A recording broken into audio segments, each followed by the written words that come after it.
His class, myself, Dr. Najmi Shabir, Assistant Professor in the Department of Commerce, Kanpur university. मैं अपना lecture cost curves पढ़ा रही थी, उसी को मैं आगे कंटिन्यू करूँगी।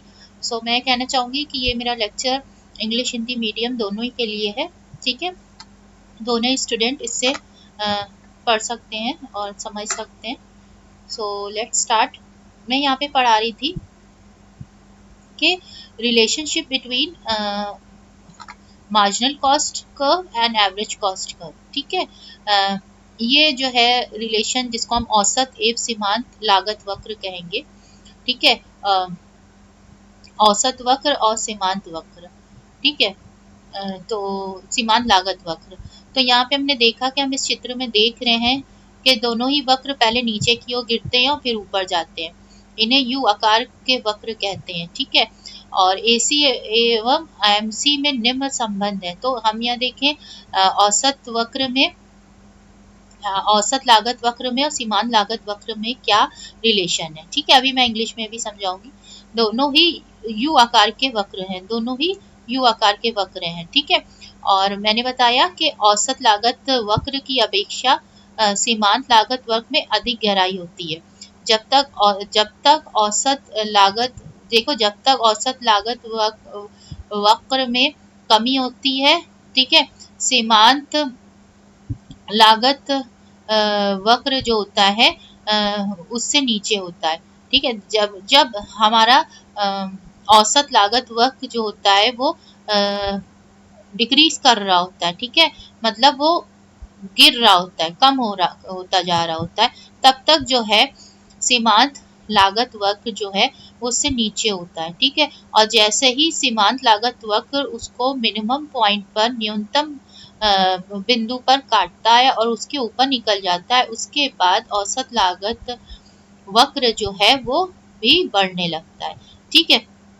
तो यहाँ पे हम कहें सीमांत लागत वक्र औसत लागत वक्र को उसके न्यूनतम बिंदु पर काटता है, ठीक है। अब हम यहाँ पे देखते हैं average cost and marginal cost curve क्या है।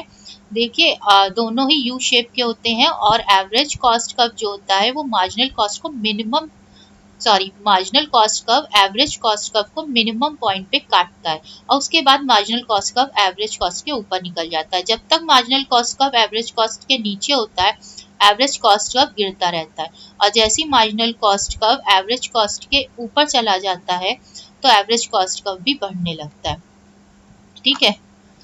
एवरेज एवं मार्जिनल कॉस्ट वक्र यू आकार के होते हैं। इसका मुख्य कारण उत्पादन के नियम है, ठीक है। ये यू शेप के होते हैं, इसका मुख्य कारण उत्पादन के नियम है। जब विद्यमान नियम लागू होता है, जब increasing returns, law of increasing return apply होता है, तो उत्पत्ति के प्रत्येक साधन से होने वाली सीमांत उत्पादन बढ़ता जाता है, ठीक है। तो यहाँ पे जो होता है, इसका प्रोडक्टिविटी जो होती है वो इंक्रीज हो रही होती है, ठीक है। मतलब यहाँ पे ये है कि प्रत्येक साधन से जो होने वाला सीमांत उत्पादन है, ठीक है, मार्जिनल प्रोडक्टिविटी जो है फैक्टर की वो बढ़ती जाती है, ठीक है।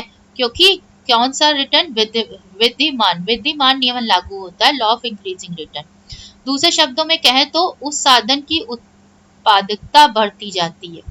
वो जो साधन है हमारा लेबर, उसकी उत्पादकता बढ़ती जाती, प्रोडक्टिविटी बढ़ती जाती, इसलिए कॉस्ट कम होती जाती है। मतलब इसीलिए लागत कम होती जाती है, क्योंकि साधन की उत्पादकता, प्रोडक्टिविटी बढ़ती जाती है, इसीलिए शुरू में लागत वक्र जो होते हैं वो गिरते हैं। इस बढ़ती हुई उत्पादकता के कारण सीमांत लागत में कमी होगी, ठीक है। इससे क्या होता है, सीमांत लागत कम होता है और सीमांत लागत वक्र नीचे की ओर गिरेगा। कुछ समय पश्चात क्या होता है, ह्रासमान प्रतिफल नियम लागू होता है, law of decreasing return apply होता है, उत्पादन के साधन की उत्पादकता घटेगी, ठीक है। मतलब उत्पादन के साधन की उत्पादकता घटती है, मतलब यहाँ पे ये है कि प्रोडक्टिविटी ऑफ लेबर जो होती है वो घटने लगती है, ठीक है, ओके। और जिसके कारण क्या होता है, जिसके कारण जो होता है हमारा लागत वक्र, सीमांत लागत वक्र जो होता है वो बढ़ने लगता है, जिससे क्या होता है, फलस्वरूप मार्जिनल कॉस्ट वक्र ऊपर की ओर बढ़ने लगता है। इस प्रकार उत्पादन नियम जो होता है मार्जिनल कॉस्ट वक्र के गिरने या बढ़ने का कारण है। इस प्रकार उत्पादन नियम लॉ ऑफ प्रोडक्शन जो है वही मार्जिनल कॉस्ट वक्र के गिरने या बढ़ने का कारण है। ठीक है, जैसे कि पहले हमने स्पष्ट किया था कि एसी औसत लागत के दो भाग हैं। ठीक है, एक हमारा है AFC that is average fixed cost. ठीक है, औसत स्थिर लागत और औसत परिवर्तनशील लागत। ठीक है, उत्पादन बढ़ने से औसत स्थिर लागत में कमी होगी तथा सीमांत लागत में कमी से औसत परिवर्तनशील लागत में भी कमी होगी। ठीक है, तो अंत औसत लागत वक्र के प्रारंभ में गिरने का प्रमुख कारण औसत स्थिर वक्र में कमी होना है तथा दूसरा कारण औसत परिवर्तनशील लागत में कमी होना है। कुछ समय पश्चात औसत परिवर्तनशील लागत तो बढ़ने लगता है, लेकिन चूंकि औसत स्थिर लागत में अभी भी कमी हो रही होती है। ठीक है, अंत कुल मिला के औसत लागत में अभी भी कमी है, जैसे कि तालिका 13.1 में हम देखते हैं।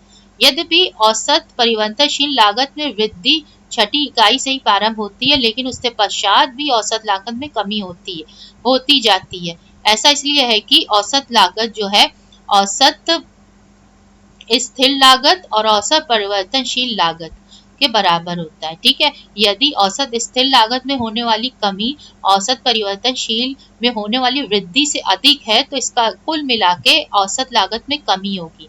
आज जिस बिंदु पर औसत परिवर्तनशील लागत में होने वाली वृद्धि औसत स्थिर लागत में होने वाली कमी से अधिक होगी, वहां पे औसत लागत में वृद्धि होने लगेगी। उक्त तालिका में नवी इकाई से ऐसा होगा। ठीक है, इस टेबल में जो हमारा टेबल है उसमें नवी इकाई से ऐसा होगा।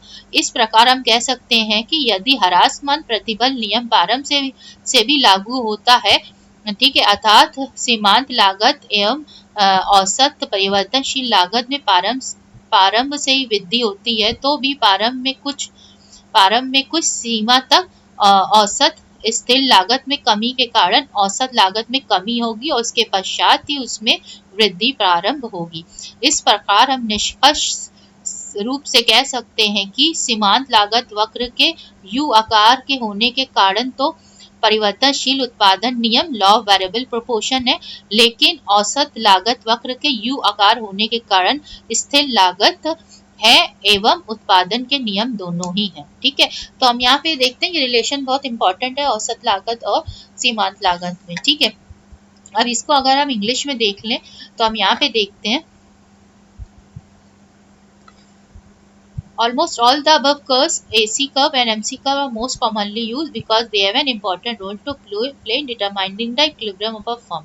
ठीक है, तो हम इन दोनों का रिलेशनशिप देख लेते हैं। ठीक है, पहले हमने देखा कि इसको मिनिमम पॉइंट पर marginal cost average cost curve को मिनिमम पॉइंट पे कट करेगा, उसके बाद मार्जिनल कॉस्ट बढ़ने उसके ऊपर निकल जाएगा। तो जब हमारा marginal cost curve average cost से नीचे होगा तो एवरेज कॉस्ट फॉल करेगा, और जैसी मार्जिनल कॉस्ट एवरेज कॉस्ट के ऊपर चला जाएगा, ठीक है, एवरेज कॉस्ट कर्व जो है वो बढ़ने लगेगा। ठीक है, तो यहाँ पे हम देखें कि अबव डायग्राम में हम देखें both the curve first fall and then rise, this is called a U shape curve. ठीक है, the AC and MC curve have the following interrelationship. Both are U-shaped curve. MC has greater depth than AC. MC में greater depth होता है AC से ज़्यादा। As long as AC is falling, MC is below it.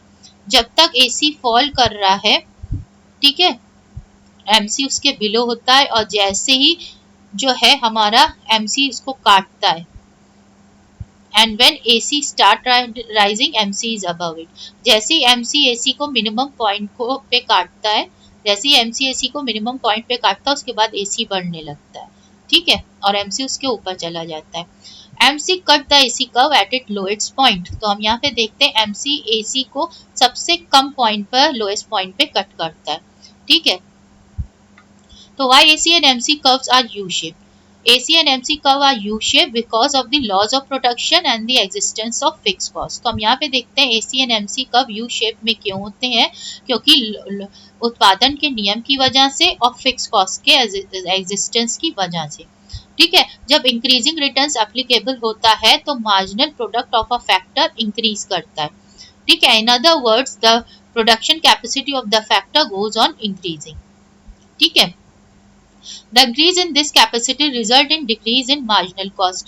ठीक है, तो यहाँ पे क्या होता है, जब इंक्रीजिंग रिटर्न अप्लाई होता है तो मार्जिनल कैपेसिटी जो फैक्टर की होती है वो बढ़ती है। ठीक है, और उसका रिजल्ट क्या होता है, उनकी कैपेसिटी काम की बढ़ती होती है फैक्टर की, तो डिक्रीज मार्जिनल कॉस्ट में डिक्रीज होता है और एमसी कर्व जो होता है ले लेता है डाउनवर्ड पाथ।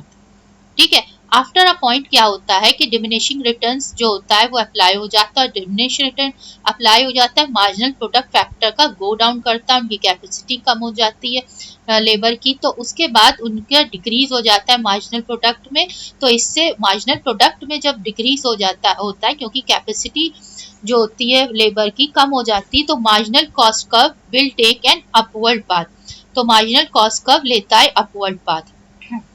इस तरह से हम कहें कि लॉ ऑफ प्रोडक्शन एक्सप्लेन करता है reason, explain the reason for first decreasing and then increasing marginal cost curve. ठीक है, तो एसी कंसिस्ट है दो कंपोनेंट से। Average cost consist of two components, पहला होता है एवरेज फिक्स कॉस्ट और दूसरा है एवरेज वेरिएबल कॉस्ट। ठीक है, तो एवरेज फिक्स कॉस्ट फॉल करता है initially when the output increases, and अगर यहाँ पे देखो एवरेज फिक्स कॉस्ट पहले जो होता है वो फॉल कर, एवरेज फिक्स कॉस्ट तो फॉल ही करता है बस। ठीक है, एक ऐसा ये कॉस्ट कर्व है जो कंटिन्यूसली फॉल करता है जब आउटपुट इंक्रीज कर होता है। क्यों? क्योंकि फिक्स कॉस्ट जो होता है वो फिक्स्ड होता है। ठीक है, इसीलिए, और जब हम उसको आउटपुट से डिवाइड करते हैं तो वो हमारा डिक्रीज होता है। ठीक है, और अगर and if average variable cost curve भी फॉल करना लगता है due to fall in marginal cost, अगर एवरेज वेरिएबल कॉस्ट भी फॉल करने लगता है क्योंकि मार्जिनल कॉस्ट में फॉल हो रहा है, then AC is bound to fall rapidly. तो इससे क्या होता है, एवरेज कॉस्ट कर्व जो होता है वो तेजी से फॉल करने लगता है। इसके बाद क्या होता है, मार्जिनल कॉस्ट इंक्रीज करने लगता है क्योंकि diminishing returns to scale apply हो जाता, law of diminishing return apply हो जाता है शॉर्ट रन में। तो after point marginal cost increase करने लगता है, उसके अकॉर्डिंगली एवरेज वेरिएबल कॉस्ट भी इंक्रीज करने लगता है। ठीक है, बट यहाँ पे since average fix cost fall हो रहा होता है तो इसलिए एवरेज फिक्स कॉस्ट फॉल हो रहा होता है, उसका नेट इफेक्ट क्या होता है कि एवरेज फिक्स कॉस्ट फॉल हो रहा होता है, इसका नेट इफेक्ट क्या होता है कि एवरेज कॉस्ट भी कंटिन्यूस करता है फॉल करना, क्योंकि एवरेज कॉस्ट दो कंपोनेंट से बना है, average fix cost and average variable cost. ठीक है, ऑल्दो एवरेज वेरिएबल कॉस्ट बढ़ रहा होता है from 6 unit start rising from 6 unit, but average cost is still falling. क्यों? क्योंकि जो डिक्रीज हो रहा होता है एवरेज फिक्स कॉस्ट में वो ग्रेटर होता है than the increase in average variable cost. इसका रिजल्ट क्या होता है कि एवरेज कॉस्ट जो होता है वो फॉल हो रहा होता है, average cost continues to fall. तो इस अबर टेबल में this happens till 8th unit. ठीक है, average cost will start rising only from the point where, average cost वहीं से राइज होना शुरू करेगा, उसी पॉइंट से राइज होना शुरू करेगा जहां पे एवरेज वेरिएबल कॉस्ट का जो इंक्रीज होगा वो ज्यादा होगा decrease in average fix cost से। ठीक है,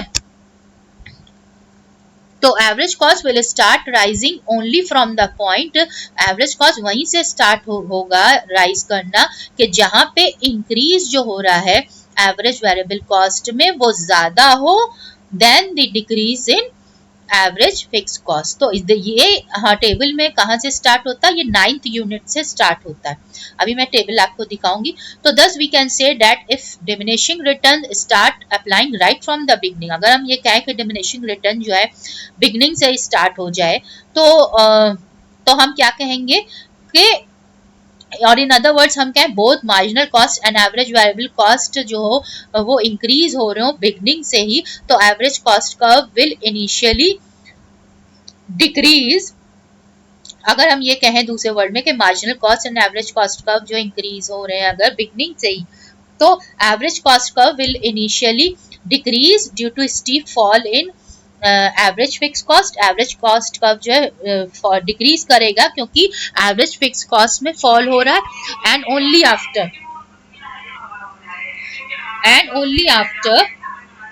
and only after excuse एक मिनट जरा and only after just a minute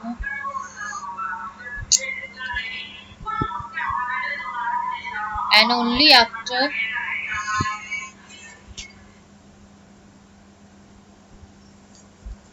ठीक है। Thus we can say that if diminishing return start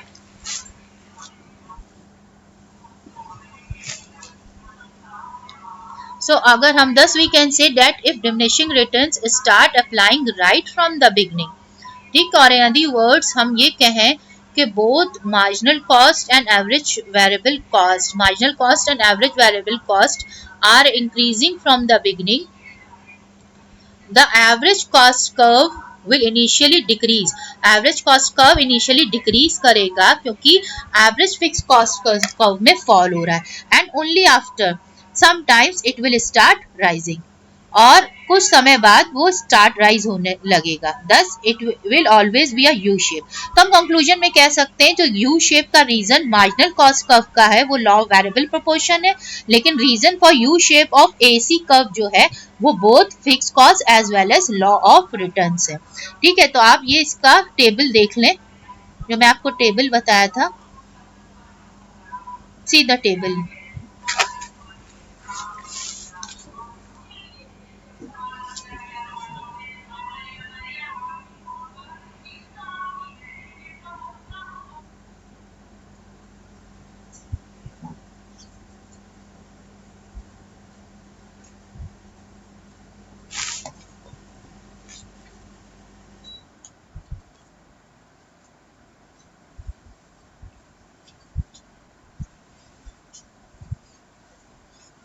हम इस टेबल को देख सकते हैं, ठीक है, जो मैंने आपको अभी समझाया इसी टेबल के बेस पे समझाया था। ठीक है, तो हम यहाँ पे कहेंगे कि thus we can say that if diminishing returns start applying right from the beginning, diminishing return beginning से ही start हो जाए तो एवरेज कॉस्ट कर्व जो होगा वो शुरू में डिक्रीज करेगा क्योंकि एवरेज फिक्स कॉस्ट में फॉल हो रहा है, और ओनली आफ्टर सम टाइम्स वो स्टार्ट करेगा राइज होना। ठीक है, and thus it will always be U shape. I think इतना आपको क्लियर हुआ होगा। अब नेक्स्ट हम देखते हैं, तो यहाँ पे हमने क्या देखा, हमने देखा कि रीजन फॉर यू शेप में जो मार्जिनल कॉस्ट कर्व है उसका यू शेप का मतलब है रीजन है लॉ ऑफ वेरिएबल प्रोपोर्शन, लेकिन reason of for U shape of average cost curve जो है वो है both fix cost as well as law of return. ठीक है, लॉन्ग रन कॉस्ट कर्व अब हम देखते हैं।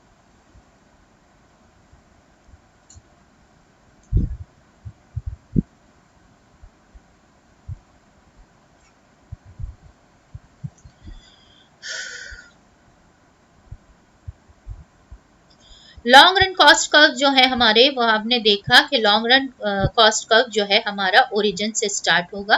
ठीक है, ओरिजिन से क्यों स्टार्ट होगा, बिकॉज लॉन्ग रन में कोई भी फिक्स कॉस्ट नहीं होती है, there is no fix cost in the long run, that's why long run में जो टोटल कॉस्ट कर्व है वो ओरिजिन से स्टार्ट होगा। और शॉर्ट रन में टोटल कॉस्ट कर्व हमारा जो शॉर्ट रन का है वो हमने आपको ऊपर बताया। रीजन क्या है, लॉन्ग रन में टोटल कॉस्ट कर्व ओरिजिन से स्टार्ट होगा, इसका रीजन क्या है, इसका रीजन ये है कि हमारा जो लॉन्ग रन है उसमें हमारे कोई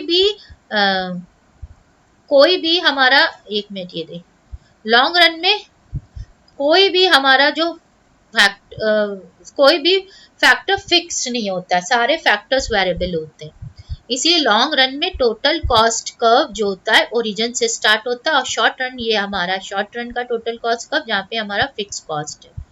लेकिन in the long run there is no fix cost, कोई भी स्थिर लागत लॉन्ग रन में नहीं होती है। इसीलिए लॉन्ग रन में कुल लागत वक्र या टोटल कॉस्ट वर्क ओरिजिन से स्टार्ट होता है, जैसा कि हमने अभी इसमें देखा।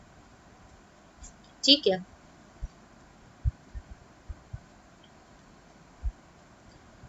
लॉन्ग रन कॉस्ट कर्व, ये हमारा लॉन्ग रन कॉस्ट कर्व है। ठीक है, दूसरा L shape cost curve. L shaped cost curve क्या होता है?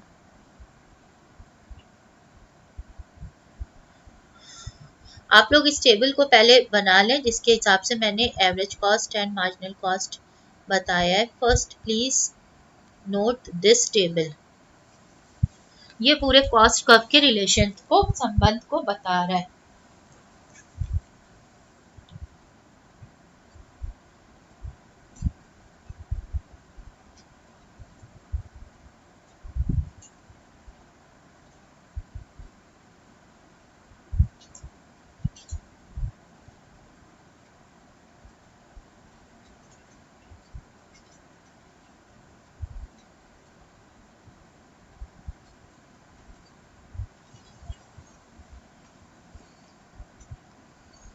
नेक्स्ट हम देखते हैं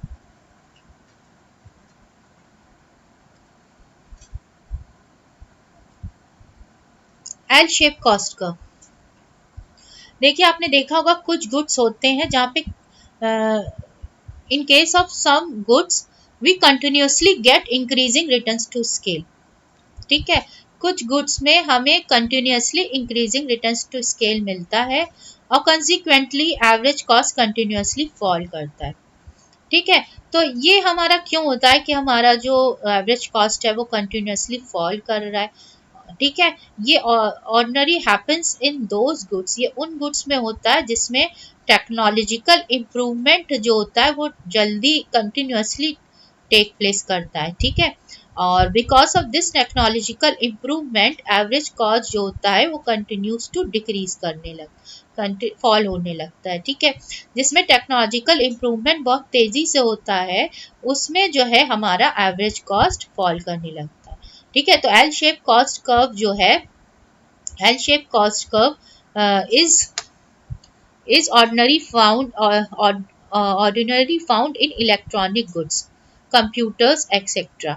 तो एल शेप कर्व आपको इलेक्ट्रॉनिक गुड्स में, कंप्यूटर में मिलेगा। In which cost continuously decrease, जिसमें कॉस्ट कंटिन्यूसली डिक्रीज करती है because of both internal and external economies of sell. Both internal and external economies of scale की वजह से इसकी कॉस्ट कंटिन्यूसली डिक्रीज करती है। ठीक है, और इन कर्व को हम और भी क्या कहते हैं, are also called, these curves are also called learning curves और experience curves. These curve are also called learning curve और एक्सपीरियंस कर्व। ठीक है, although it is not exactly L shape but although ये L shape का नहीं होता है, लेकिन इसकी similarity with the shape of letter L से इसको हम L शेप कॉस्ट कर्व कहते हैं। ठीक है, आप देख सकते हो L शेप कॉस्ट कर्व। ठीक है, हमारा कॉस्ट y एक्सिस पर, x एक्सिस पर आउटपुट है। ठीक है, तो आउटपुट जैसे बढ़ रहा है तो कॉस्ट जो है वो कंटिन्यूसली डिक्रीज कर रही है। दैट्स व्हाई इसको हम एल शेप कॉस्ट कर्व कहेंगे। ठीक है, जस्ट अ मिनट, मैं चार्जिंग पे लगा दूँ। इसको आप बना लिया एल शेप कॉस्ट कर्व को।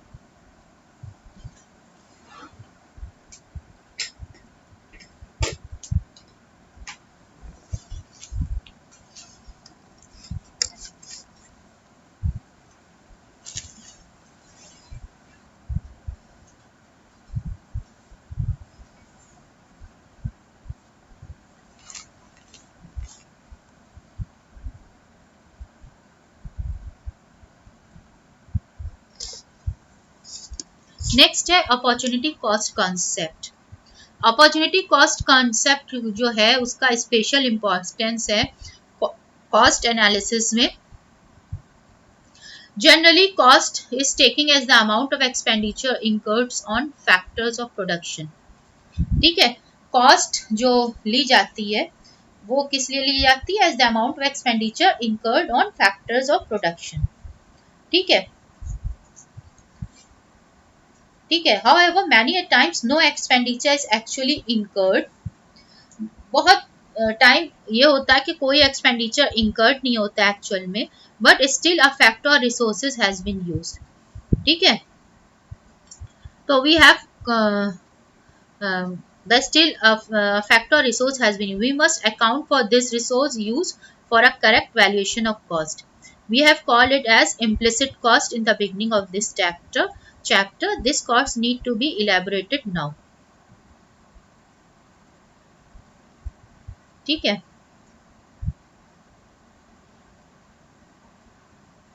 इसको हम अपॉर्चुनिटी कॉस्ट को कह सकते हैं value of the opportunity foregone. ठीक है, तो हम ये सकते हैं रॉबिन ने कहा कि दैट ईच रिसोर्स और means have alternative use. Robins ने कहा कि हर रिसोर्स का एक ऑल्टरनेटिव यूज होता है, हम उसको एक प्लेस पर यूज के लिए लगाते हैं। Naturally we can not use it at another place, हम उसको दूसरे प्लेस पर यूज नहीं कर सकते। दूसरे शब्दों में कहें कि by using it at one place we are foregoing the advantage or earning of its work at the another place। तो हम ये कह सकते हैं कि हम इसको एक जगह पे यूज कर रहे हैं तो हम दूसरी जगह पे उसको यूज करने का एडवांटेज खो देते हैं। ठीक है, ठीक है, तो जो दूसरी जगह का एडवांटेज हमने खो दिया तो उस अपॉर्चुनिटी को हम कहते हैं opportunity cost of the resource. It can therefore be defined as the value of the opportunity foregone. ठीक है, दूसरा transfer earning. In this sense it can be defined as the possible earning to a factor from it next best alternative use. तो हम यहाँ ये कह सकते हैं कि पॉसिबल अर्निंग फैक्टर की उसके नेक्स्ट बेस्ट ऑल्टरनेटिव यूज को हम ट्रांसफर अर्निंग कहते हैं। ठीक है, the concept of the concept of opportunity cost या ट्रांसफर अर्निंग को हम इस एग्जाम्पल से एक्सप्लेन कर सकते हैं। सपोज ये ट्रैक्टर है जिसको हम या तो एग्रीकल्चर में यूज कर सकते हैं या ट्रांसपोर्टेशन में। अगर हम उसको एग्रीकल्चर में यूज कर सकते हैं तो वो 100 रुपए पर डे अर्न करेगा, अगर हम उसको ट्रांसपोर्ट में यूज करेंगे तो 120 रुपए पर डे वो अर्न करेगा। ठीक है, इस सिचुएशन में द ट्रैक्टर को naturally B use in transport, जहां पे उसकी अर्निंग ज्यादा हो रही है वहीं उसको लगाया जाएगा। ठीक है, तो in this situation opportunity cost will be 100। इसमें अपॉर्चुनिटी कॉस्ट क्या हो गई? 100 हो गई, which is the earning from its best next best alternative use और which is the value of the opportunity gone. तो यहाँ पे अपॉर्चुनिटी कॉस्ट 100 रुपए हो गई जो हमें नेक्स्ट बेस्ट ऑल्टरनेट से मिल सकती थी। ठीक है, हम उसको एग्रीकल्चर में लगाते तो ट्रैक्टर जो है वो कंटिन्यू रहेगा यूज होने में ट्रांसपोर्ट में as long as the current earning of ₹120 या greater than the opportunity cost. जब तक 120 रुपए 100 रुपए से ज्यादा रहेंगे तब तक वो ट्रैक्टर जो है ट्रांसपोर्ट में ही लगा रहेगा। ठीक है, यहाँ पे अगर इन्होंने कहा मानिए कि अर्निंग फ्रॉम एग्रीकल्चर जो है वो चली जाए 130 रुपए पर डे हो जाए, तो इस सिचुएशन में ट्रैक्टर ओनर क्या करेगा? वो शिफ्ट कर देगा अपना ट्रैक्टर ट्रांसपोर्ट से एग्रीकल्चर की तरफ, फिर अपॉर्चुनिटी कॉस्ट 120 रुपए हो जाएगी। The earning from its next best alternative use. Thus, we find that as soon as the opportunity cost become greater than the current earning, जैसे ही अपॉर्चुनिटी कॉस्ट ज्यादा हो जाती है करंट अर्निंग से, तो फैक्टर जो होता है वो शिफ्ट हो जाएगा किसके लिए? To a more profitable use. ठीक है, तो अपॉर्चुनिटी कॉस्ट बहुत इंपॉर्टेंट है ये डिटरमाइन करने के लिए occupation and location of a factor then its cost of operation. It is therefore very important in decision making. ठीक है, that is why economics are more bother about opportunity cost while accountant are concerned with actual cost only. ठीक है, तो यहाँ पे हम देख सकते हैं कि जो अपॉर्चुनिटी कॉस्ट है वो बहुत इंपॉर्टेंट है ऑक्यूपेशन एंड लोकेशन फैक्टर का डिसाइड करने में then its cost of operation. It is therefore बहुत इंपॉर्टेंट है डिसीजन मेकिंग में, इसीलिए इकोनॉमिक्स जो होते हैं वो बॉदर करते हैं ज्यादा अपॉर्चुनिटी कॉस्ट के लिए, लेकिन accountant are concerned with actual cost. Accountant को अकाउंटेंट एक्चुअल कॉस्ट को देखता है और इकोनॉमिक्स अपॉर्चुनिटी कॉस्ट को देखता है। ठीक है, तो क्यों? क्योंकि ये हमारी किस फैक्टर का लोकेशन क्या हो, ऑक्यूपेशन कौन सी लें, तो ये सब देखने के लिए हम अपॉर्चुनिटी कॉस्ट को देखते हैं। आई थिंक ये आपको समझ में आया होगा। अच्छा लगा तो लाइक करिए, शेयर करिए, सब्सक्राइब कीजिए। Thank you.